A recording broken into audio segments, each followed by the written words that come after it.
Hello everyone, welcome back to my channel. First and foremost, I've neglected to do something here, and that is to thank you for helping me reach 30,000 subscribers here on YouTube. I am really proud and I'm really happy, but most of all, I am so grateful that now, gosh, 32,500 of you choose to follow me here, listen to my advice, and simply cheer me on every single day. I don't say that enough here, and I'm a bit ashamed of that.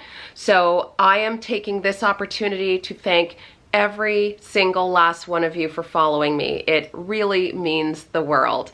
So on that note, I'm gonna start this video. I thought it was about time that I do a hair update. I am getting more and more comments lately about whether or not I'm wearing weaves, hair pieces, so on and so forth, and I chalk that up to the fact that, well, my hair is thriving. I have finally nailed a hair care routine that really works for me, and my hair is loving it, resulting in some major growth. Before I get into my hair update though, as per usual, don't forget to subscribe and hit the little bell next to the subscribe button so that you don't miss any of my videos here. So before I let you guys know about the changes I've made to my hair regimen, I think I'll actually, show you my hair. It's grown so much over the past year. My hair has loved the pandemic. I feel the only thing that that is loving the pandemic right now. Due to the pandemic, salons closed, and I went months and months and months without a relaxer. It was like 4 or 5 months. I did the longest stretch of my life at about 4 or 5 months. My hair looked terrible. My hair hated the stretch, but more on that later. But it forced me to leave my hair alone, and my hair loved that. So let me show you. I washed my hair yesterday, and I just put it in a bun. And I moisturized and sealed my hair after my shower, and I did so last night before bed. So I've had a few annoying people here accuse me of using weaves and passing it off as my real hair. That is absolutely not the case. This is all my hair, and I just want to show you. So my hair is wet, and it's pretty greasy, and I just want to show you there. There's no weaves, there's no clips. This is all mine. I will turn around and do the same. So that's it from the side.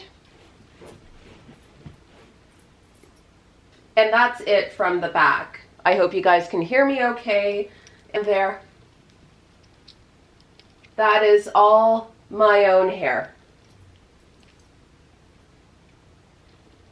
So the other thing I wanted to address here is a lot of you follow me on Instagram, and I've been getting more and more comments about just people being unhappy that I'm working out at the gym with my hair out. I need you guys to know that I only do that for the gram.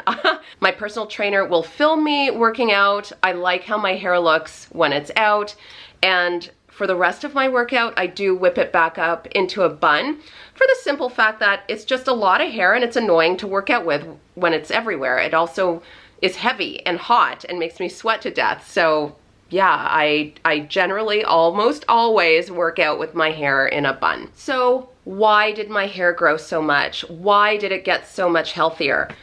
The number one thing is I learned my hair. I took careful stock of what my hair liked and what my hair didn't like. So things it loved. It loved being moisturized and sealed. I still use my favorite moisturize and sealing products that I tell you guys about all the time. That is the Luster's S-Curl No Drip Moisturizer. It's a total OG hair care product that I get at Walmart, and I like it because it just does a solid job of moisturizing. If there are ones out there that you guys can suggest that, let's say, work better for you or you like more, please pass them along. And then I seal my hair with Way hair oil, and I use it because A, I'm bougie. I love the hair oil, and B, it smells really lovely. It smells like rose, and my hair will just smell wonderful. You can use any hair oil, okay? You don't have to, sorry. You don't have to go out and spend a mint. This stuff is like 30 bucks. You can get this at the Sephora sale as well. If you're a Rouge member, 20% off. You can use, I really like jojoba oil. I think it's a bit thicker, but not as heavy as Jamaican or Haitian black castor oil. And it does a really solid job of sealing the moisture into your hair. And I feel that oil in particular as well is moisturizing. I think it does have moisturizing properties. Or I like almond oil. It's very, very light and not as greasy as other oils, and it's just a solid sealant. If you don't have those on hand, you don't have to rush out and buy them. You can use olive oil in your kitchen or avocado oil. I just feel that jojoba oil, the whey hair oil, and almond oil are just more solid oils to use for your hair. My hair also loved dusting, so every time I would get my hair relaxed, which is every 2 months, 2 to 2.5 months, I would have Gloria, my hairstylist at Hair World, just trim an itty bitty bit, and that staved off split ends. As my hair grew and I continued with the dustings, it evened my hair out and made my ends look thick and rich and healthy. I swear by that. I would recommend anybody do that. And if you don't trust your hairstylist to just give you a very small trim, show her and watch her like a hawk, okay? There's no reason to pay all this money to get your hair done and then leave the salon in tears because your hairstylist did a hack job on you. My hair didn't like being overhandled, and what I mean by that is it didn't like being combed at the end of the day and combed when I wake up. No matter how gently I did it, I was still experiencing a lot of breakage. And something I noticed for sure is when my hair got thicker and longer, it did tangle more easily. My hair doesn't tangle a lot, but you know, it comes with the territory when your hair grows and gets thicker. So I would detangle it in the shower after conditioning, and then I'd leave it and finger comb it. I felt that when you finger comb your hair, it's not as rough as combing with a comb. Unless you get one of those combs where the teeth are like that far apart, I feel that it's just a little too rough, just a little too much, and it most certainly was on my hair. When I stopped combing my hair every single day, I just retained so much length. Finger combing saved my hair. To build on that, my hair didn't like being wrapped at night either. For years, I was doing that beehive thing where you comb or brush your hair around your head and then cover it with a silk scarf or a bonnet. It was just too much manipulation for me, and my hair was breaking. While it looked great, the following morning I wouldn't have to straighten it or anything like that. It was just breaking too much for me. So what I would do is if I flat ironed my hair, I would separate it in two just using my fingers, and then clip one half to this side of the head and then clip the other half to this side of the head, and I'd use bobby pins. Bobby pins wouldn't crimp my hair, like leave lines in my hair, and I would cover my hair with my silk bonnet and just leave it at that.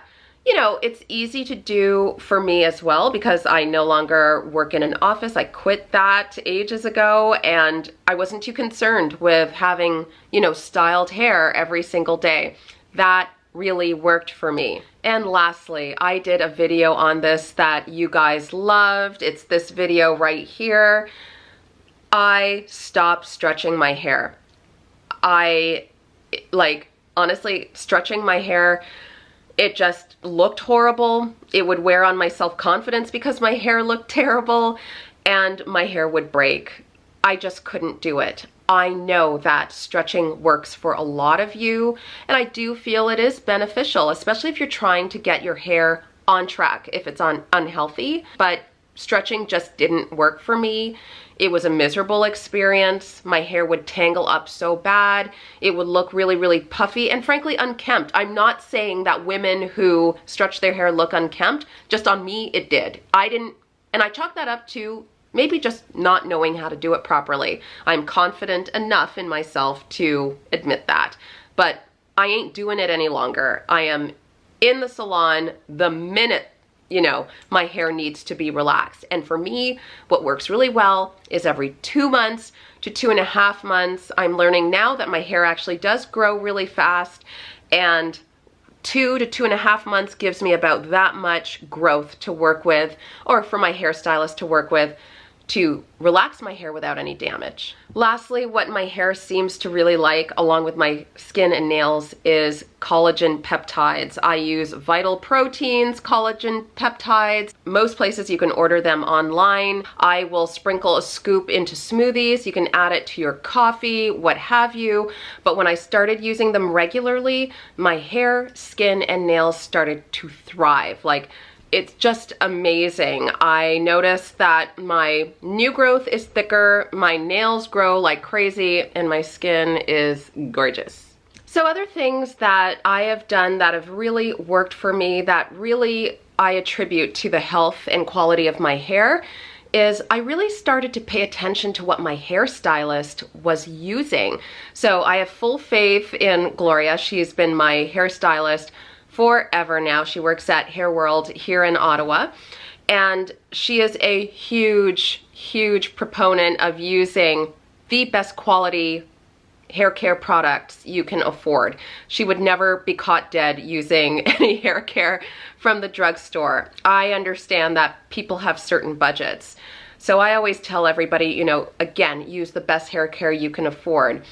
But she put me on to some products that just work so well for me, and I continue using those. There is a staple in my hair care routine that comes from the drugstore, and I absolutely love it, and you'd have to pry that out of my cold, dead hands. But when I started using products that she suggested, like those by Joico, Schwarzkopf, Kevin Murphy, my hair really started to thrive. I do really, truly believe that these prestige luxury products contain better quality ingredients. It's like when you start eating organic foods, they cost more, which is sad, but your body thrives on those and your health starts to improve. There's a reason why you start to feel and look terribly when you eat nothing but junk food. So you should treat your hair the same way. Gloria also does things for herself and her own hair that I noticed, you know, cause her hair to just look so healthy. So she uses semi-permanent dyes on her hair. She uses a semi-permanent dye on my hair as well. That's another video that I will be creating. I hear you guys, don't worry, it's coming. And they are less harsh than bleaching your hair and then depositing another color into it. It's like, you can't do that if you have relaxed hair. She also always wears her hair up.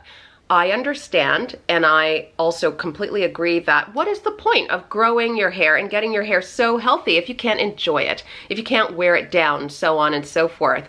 But she would never wear her hair down and have it brushing up against, you know, clothes that can break your hair off, or scratchy sweaters and scarves and so on and so forth. She also always uses a clarifying shampoo on her hair to get rid of the buildup so that these expensive hair care products that you are using can really penetrate the shaft of your hair and work their magic on your scalp, leading to better quality hair, right? So if you have a really solid stylist, you know, take a page out of her book and use her tips and do what she does, right?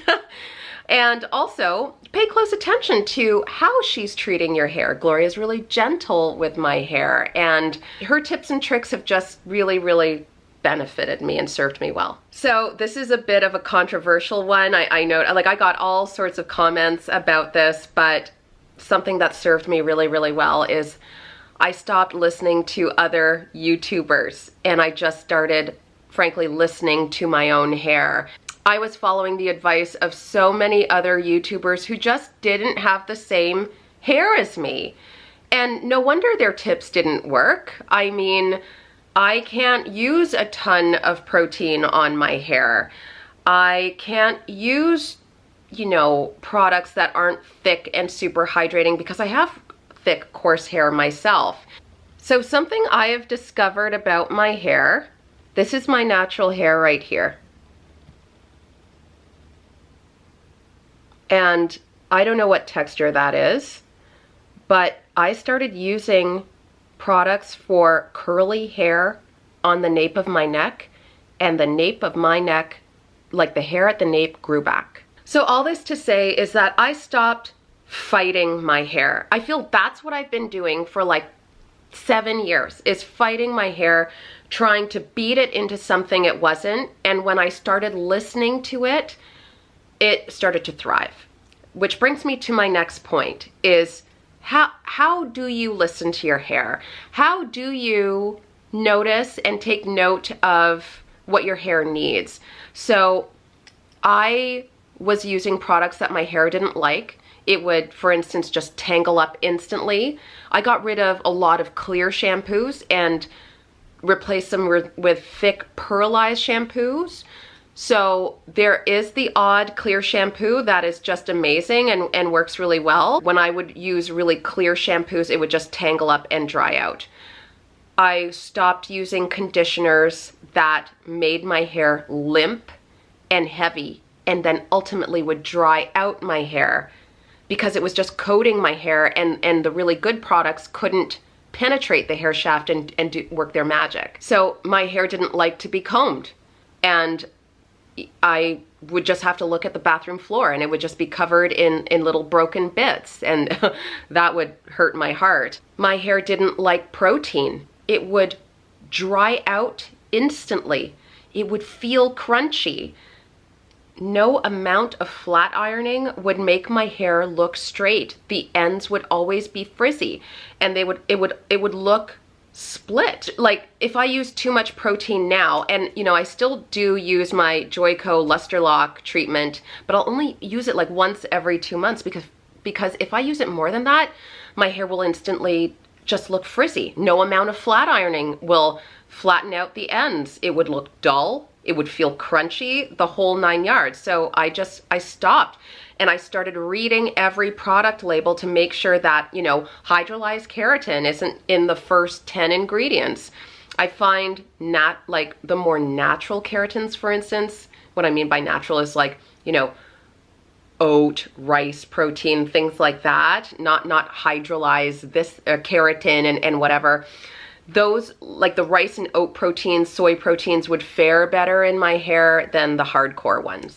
So when I gained the self-confidence to realize that, you know, I look beautiful with my hair in a bun or whatever protective style, my hair loved that, and it started to grow and thrive. You know, a lot of people tease me and say that my hair is always in a bun and I look better with my hair down and blah, blah, blah. But I really like the look of a low bun. I think it's very classy and chic. And then, you know, when I get sick of the buns, I research other hairdos to put my hair in that protect my ends and tuck my ends away. And that could be, you know, a long braid or 2 buns like the Princess Leia or whatever.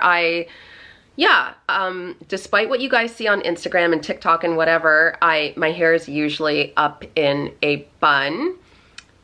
I have been enjoying it down more often because, you know, I worked for it and I do love how it looks. And again, what is the point of taking care of your hair and growing it long and beautiful for you not to enjoy it? But yeah, that's key for me, is just gaining the self-confidence to know that I'm beautiful no matter what hairdo I rock. All right, so that's basically my hair update. Anyways, I better get going. Love you guys. Please subscribe and like this video if you enjoyed it. And follow me on Instagram. I'm at dominique.baker, and I'm on TikTok at Dominique Baker Official. I love you. Mwah!